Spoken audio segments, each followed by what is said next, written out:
Sudahlah, Allah dah bagi tahu dekat kita, Nabi dah bagi tahu dekat kita, penghuni neraka itu ramainya daripada perempuan. Ini Allah sebutkan perkataan an-nafathat itu dijelaskan oleh Ar-Razi dengan beberapa wajah. Yang pertama, kalimah ini didatangkan dengan kata jamak bagi jamak muannas salim, jamak bagi perempuan. Hal ini adalah kenapa Allah nak bagi tahu dekat kita peniup sihir ini di kalangan perempuan. Kenapa? Okey. Hal ini kerana perbuatan menghembuskan sihir pada simpulan-simpulan ini terkenal daripada kalangan wanita. Masya Allah. Pengalaman saya buat rawatan Islam ni, memang berjumpa dengan penyihir-penyihir perempuan. Ada seorang dua saya jumpa penyihir-penyihir daripada lelaki, tapi majoriti memang penyihir daripada perempuan.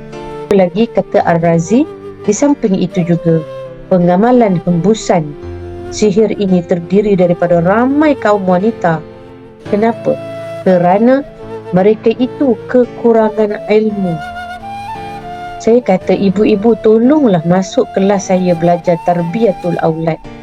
Tuan-tuan nak cari ilmu cara didik anak-anak mengikut tarbiyatul aulad, saya kira susah sangat. Tak ramai orang bawa tajuk ni. Kalau nak buat tadabbur, belajar tentang kuliah-kuliah tu banyak. Masuk kelas belajar tarbiyatul aulad fil Islam. Sebab itu isteri-isteri ni melahirkan anak, membesarkan anak, penat, lelah lepas tu. Tinggalkan anak-anak, bagi handphone dekat anak-anak. Sebab apa? Sebab kita tak faham agama.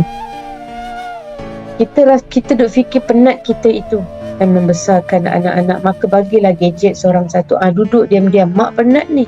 Hari ni kita berkata sedemikian, besok syaitan akan datangkan kepenatan itu lagi. Kan? Jadi dia kata, ambil bagi lagi handphone. Semalam kata nak bagi semalam je.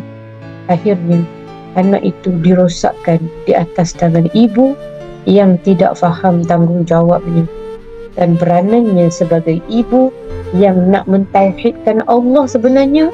Itulah yang akan menghilangkan penat itu. Ramai anak-anak hari ini yang perlukan didikan agama tapi tak diberikan didikan agama. Diberikan dunia pintar sahaja. Baik, maka kita jumpalah anak-anak muda yang membunuh pelajar-pelajar kolej, pelajar-pelajar universiti. Sangat menyedihkan dan sangat merisaukan.